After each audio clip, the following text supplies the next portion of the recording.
Hi everybody, so here's a brief presentation about the textbook for this course, including how to access it, how to purchase it, and some of the features that it has.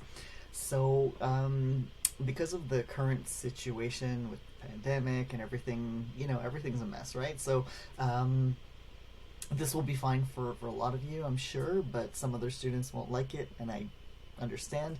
We only have access to an ebook for this course, so no physical copies are available. That said, if you will look at the book title later, and you might be able to find some secondhand versions. So actually we can look at that now, because if that's what you plan to do, you won't need to go through all of this. So get out of here and go look at our course outline and scroll down to page 3, bottom of page 3 of the course outline, which is available on Leia under course documents. Here's the title of the book: Anthropology, What Does It Mean to Be Human? Second Canadian edition. That part is very important, the second Canadian edition. These are the names of the authors, because if you get an earlier edition, or if you get a non-Canadian edition, like an American edition, it won't have the same material, so you'll miss out on some stuff. So you might be able to, it's very new. I mean, the second edition was published in 2020, so you probably would have a hard time finding a secondhand version, to be honest, but you never know, you can try.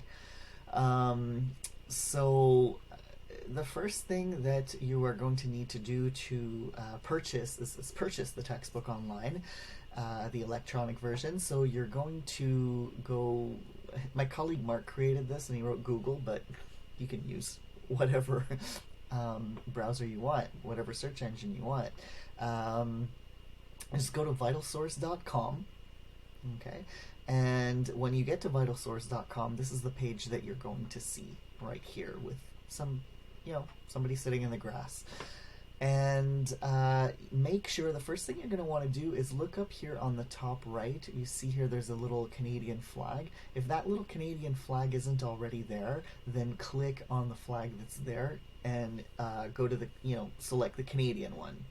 Okay, because our deal is with the Canadian version of this particular company. So once you've selected the Canadian flag, then you're going to go over just a bit to the left and see there's a button here marked bookshelf. You're going to click on that. Okay, so first vitalsource.com, make sure the Canadian flag is there, and not because we're being patriotic, just because we have a deal with a Canadian company, and then click on bookshelf. So once you click on bookshelf, you're going to see this here. The next thing you're going to need to do is download the Bookshelf app, because this app will allow you to access the book after you purchase the book without having to connect to the internet. So that's kind of pretty cool. So you see the button down here. It's going to be at the bottom of the page. Download our app, and then you'll have the app, and so, you'll click on that, and then it's going to take you to this new page where you get to select your platform. Now, at some point, you're going to be creating an account, so presumably you could download the app on a computer and on a smartphone. You see here you have it on App Store, Google Play, Mac. You have it for Mac, you have it for PC, and you even have it for these things here. So, choose the operating system that you have. I recommend having it at least on a computer, because you'll get a bigger view, and it's a lot easier to work with on a computer. But you can also have it on a smartphone if you want to have access to it on the go. So once you've chosen your operating system, you're going to be invited to create an account. Now, it's very important, because our deal with the publisher is that you'll get this price that we negotiated. If you are one of our students, you need to use your Vanier email. You all have a Vanier email. Don't use a Gmail or a live.ca or Yahoo or anything else. Use your Vanier email. You all have one, and if you've been around since the fall or more, you probably know it, because you probably used it in the fall to access Outlook 365 Some of your teachers were probably using Teams. I don't, but a lot of your teachers do. So basically your Vanier email is your student ID followed by @edu.vaniercollege.qc.ca. Now that said, make sure you actually have access to this email, because as with all things, you're going to get information about this at that email. So you need to be able to access that email. And if you don't, you need to get in touch with IT. And if you don't know how to do that, get in touch with me. So create your account using your Vanier email, okay? So then you'll have an account and you'll be able to sign in. You'll log yourself in with the account you just created, and then you can look for our textbook. Now, here's the thing. My colleague Mark, when he put together this PowerPoint, insisted that you should be able to find our textbook using this ISBN. ISBN is a number. Every book in the world, well, most books in the world have an ISBN. And so you can copy, you can open this PowerPoint separately, right, when you're not viewing this video. So if you've gotten to this video, it means you already have opened the PowerPoint. So you can look ahead to this page, find the ISBN, and copy paste it into the search bar up here. When I first got this book online, the ISBN didn't work for me. Apparently it works for most people. But if you're an oddball like me and it doesn't wind up working, you can find it. Again, we'll go back to the course outline where we saw on page 3 the title of the book, and I kind of copied this whole thing here and found it that way. So try the ISBN, and if that doesn't work, you have another alternative. So you will, it'll bring up this book here, available for purchase. So Anthropology, What Does It Mean to Be Human? Second Canadian edition. And our deal is that for $57.48 plus taxes, you will have access to it for 180 days. This deal has an expiration date, and I'm seeing here January 24th, 2021. So you're going to want to get this book as soon as possible. You need it for the first week anyways. And in the accessibility presentation that you'll see, there is a book loan program at Vanier. So if money is an issue, you can get the book through the book loan program. They buy the book that you need and they lend it to you for the semester. It should apply to this as well, so we'll find a way to get it to you if you can't afford it. So if you're encountering problems like that, you can let me know or go directly to the financial aid office. The link is in the PowerPoint on accessibility. So you would add this to your cart and then complete the transaction in the same way that you would normally complete a transaction online. I understand that maybe some of you are in situations where you don't have a credit card and maybe no one in the family does. If that is a barrier, please talk to me and we'll figure something out, okay? So you're going to purchase this book under ideal circumstances, and what I suggest here to be able to, get back to it more easily, there is an option to view it offline, but you still have to kind of go get it online to start with, to download sections of it.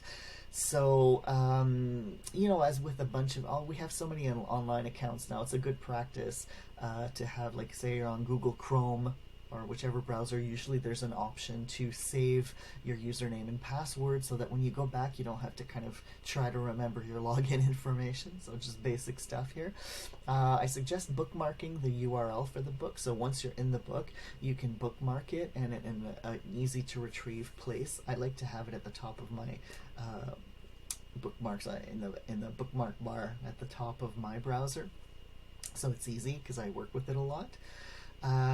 You can also pin the tab in your browser. That's something that I like to do because, again, I use it a lot. So I use Google Chrome.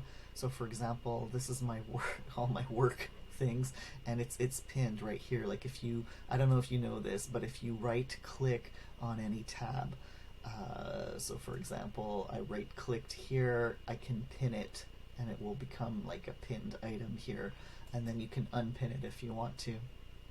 So it's there. And was there anything else here?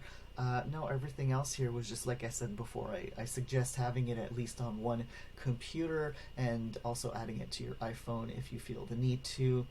Now, I wanted to show you the book. It's actually, even though I'm more of a fan of hard hard copies of books, it actually is pretty cool. Like if you, so when you get here, like you can click on this hamburger menu here, and you know that you have some features. So you have the table of contents. So if we don't always read the stuff in the same order that it is in the book, so say if one week you're asked to read like chapter 6, you can go here and jump straight to chapter 6. You don't have to do a bunch of scrolling. So that's pretty cool. And once you're in there, like you can, if you choose the little arrow here, and it, for crying out loud. All right, so if I click on that little arrow, it has all the subsections.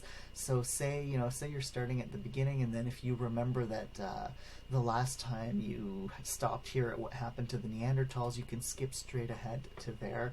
The other option for that is that, like, say you stop here, you can create a bookmark by clicking here, and then that bookmark will be saved. If I go back to the main menu, here are my bookmarks, and you're going to have a list of bookmarks that you can just jump to. So it has these cool interactive features.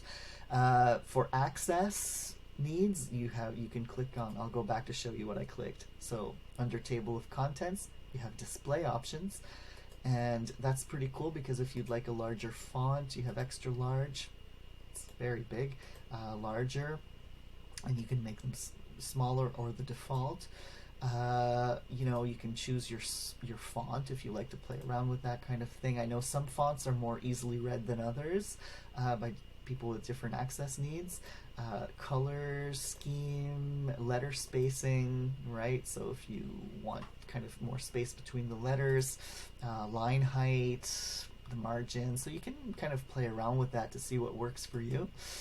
The other cool access thing is that you can actually... Figure 6.5 upper paleo... That wasn't me talking, that was the book, right? So you can have it read to you if that is something that you feel you need.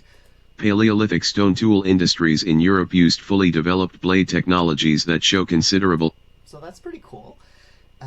And it also, under there are some options here, and I don't know if it works, but you can play around with this, and some of the options apparently include translating into other languages, so text to speech. So I scrolled down here and found text to speech, and for example, German. Considerable stylistic variation over time. Tools are NCR from. Okay, so that works. So if you can try some of these languages here. Considerable stylistic variation over time. Tools are NCR from. Okay, some of that was just English but with an Italian accent. So okay. So anyway, you have the default one here that's American English. But again, if English is not your first language, at least having the voice with the text sometimes might be helpful for some of you, or if you have visual barriers.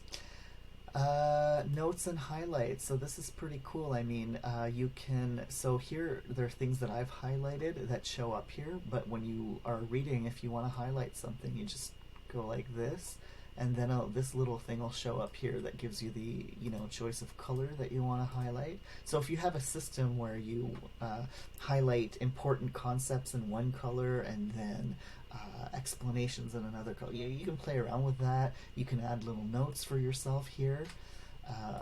You can, when you highlight, you can also create flashcards, citation, like this will give you, like, if ever you use this quotation in a paper, this is what the citation is going to look like in APA or whatever. So there's some pretty cool stuff here, and then you can review your notes and your flashcards by the notes and highlights by looking under notes and highlights, and you can look at your flashcards here. Study guide, so it also has a study guide which can be helpful.